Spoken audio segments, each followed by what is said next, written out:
शंभू शेखर व विनोद पांडे के हास्य व्यंग्य से हंसते हंसते श्रोता लोटपोट। कवि डॉक्टर विष्णु सक्सेना ने प्रेम रस के सागर में लोगों को किया मंत्रमुग्ध। नोएडा शहर के सेक्टर 122 में शनिवार की रात आयोजित कवि सम्मेलन ने साहित्य प्रेमियों को एक यादगार शाम दी। श्रृंगार रस के साथ हास्य रस की गंगा में श्रोता देर रात डुबकी लगाते रहे। देश प्रेम की रचनाओं को श्रोताओं ने अपना भरपूर दुलार दिया। कवि सम्मेलन में प्रख्यात कवि डॉक्टर विष्णु सक्सेना ने प्रेम रस के सागर में लोगों को मंत्रमुग्ध कर दिया। हास्य कवि शंभू शेखर व विनोद पांडे के हास्य व्यंग्य से हंसते हंसते श्रोता लोटपोट हो गए। कवित्री शशि पांडे ने अपनी कविताओं से प्रेम करने वाले युगलों के मन तक दस्तक दी। मशहूर हास्य कवि विनोद पांडे ने मंच का संचालन किया। उन्होंने श्रोताओं को कार्यक्रम के अंत तक बांधे रखा। फर्स्ट वन रिहैब फाउंडेशन के वार्षिक उत्सव पर आयोजित कार्यक्रम का शुभारंभ सुबह पूर्व केंद्रीय मंत्री डॉक्टर मुरली मनोहर जोशी, प्रेरक वक्ता Sagar Sinha, first one rehab foundation के संस्थापक एवं निदेशक डॉक्टर महिपाल सिंह, फाउंडेशन के निदेशक एवं ऑक्यूपेशनल थेरेपिस्ट डॉक्टर दीक्षा श्रीवास्तव, फाउंडेशन की सीईओ डॉक्टर सुष्मिता भाटी मौजूद रही।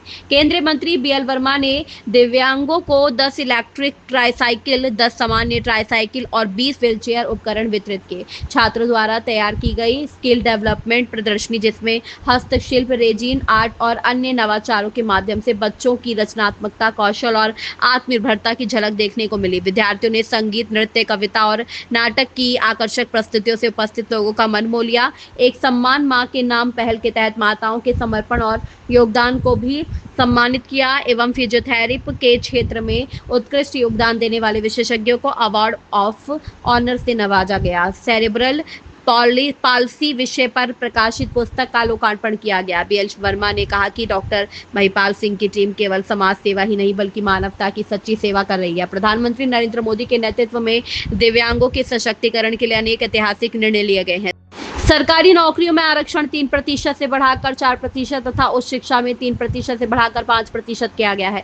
पूर्व केंद्रीय मंत्री डॉक्टर मुरली मनोहर जोशी ने कहा कि पूर्व प्रधानमंत्री स्वर्गीय अटल बिहारी वाजपेयी ने विकलांग के स्थान पर दिव्यांग शब्द देकर इन बच्चों की क्षमता, सम्मान और आत्मविश्वास को नई पहचान दी है। उन्होंने समाज को यह संदेश दिया कि शारीरिक सीमाएं किसी व्यक्ति की प्रतिभा को सीमित नहीं कर सकती। वहीं यूफ्लेक्स के legal and corporate affairs president Dinesh Jain ने भी डॉक्टर महिपाल सिंह की तारीफ की। शाम को कवि सम्मेलन के दौरान शहर के कई प्रतिष्ठित लोगों को स्मृति सम्मान से नवाजा गया, जिसमें नेक्सजेन एनर्जिया लिमिटेड, युवा उद्योग व्यापार मंडल के चेयरमैन डॉक्टर पीयूष द्विवेदी, गौतम बुद्ध नगर में कुश्ती संघ के जिलाध्यक्ष पूर्व यूपी केसरी सतपाल यादव, यूनिक पैकटेक के फाउंडर सत्यम पांडे, सेक्टर 55 के आरडब्ल्यू अध्यक्ष सत्यनारायण गोयल, महासचिव नीरज शर्मा, लोकमंच के महासचिव महेश सक्सेना, फोन रवा कोषाध्यक्ष पवन यादव, शिवम यादव, जनसंपर्क अधिकारी महर्षि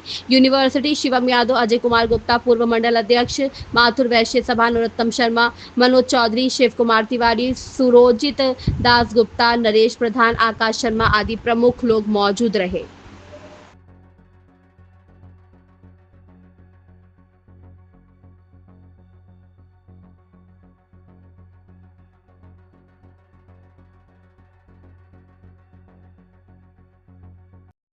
सुनिएगा साहब, सोने पर मैं पिछले दिनों बैंक गया, जाकर के सो गया। आकर के मुझे गार्ड ने उठाया, बोला कोई सोने की जगह है। मैंने कहा जी आपने ऊपर बोर्ड टांग रखा है, हमारा बैंक सोने पर लोन देता है।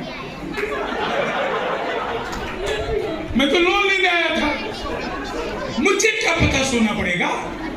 लेकिन कविता सुनिएगा कि आजकल हम अपने आप से बहुत त्रस्त हैं, सोने की भयंकर बीमारी से ग्रस्त हैं, न मौका देखते हैं न दस्तूर, सोते हैं भरपूर। एक बार सोते सोते इतना टाइम पास हो गया कि लोगों को हमारे मरने का आभास हो। लोग हमें 4-5 समय शमशान घाट उठा लाए थे, गहरी नींद में हम भी कुछ समझ नहीं पाए थे, मगर शमशान घाट में जैसे हमें नहलाने के लिए हमारे ऊपर पानी डाला गया, हम तो नींद से जाग गए, मगर हमें साथ लाने वाले हमें भूत समझे। हम तो सोने में बचपन से बड़े तेज हैं, हमारे सारे किस्से एक से बढ़कर एक सनसनीखेज है। बोर्ड की परीक्षा में प्रश्न पत्र मिलते ही सो गए थे, हमारी आंख तब खुली जब परीक्षा में फेल हो गए थे। शादी वाले दिन पहले फेरे के बाद ही सो गए, अपनी नींद तब टूटी जब 2-2 बच्चे हो गए। शादी वाले दिन पहले फेरे के बाद ही सो गए, अपनी नींद तब टूटी। समस्या ये नहीं है महिपाल सर कि मीठे मीठे सपनों में खो जाता हूँ, बिस्तर देखते ढेर हो जाता हूँ। समस्या ये है कि किसी के भी साथ कहीं भी सो जाता हूँ। समस्या ये है कि किसी के भी साथ कहीं भी सो जाता हूँ। हम ही नहीं, हमारे पिताजी भी सोने में बड़े होशियार थे।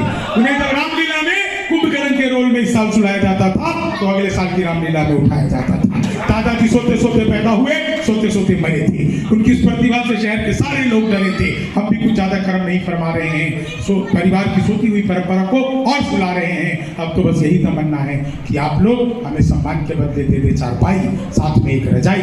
हम कल सम्मेलन खत्म होते ही यही सेक्टर 122 के आसपास कहीं सो जाएंगे। अगले साल बुलाना नहीं पड़ेगा, यहीं से उठकर सीधे कविताएं सुनाएंगे, आपको बताएंगे, बुलाएंगे।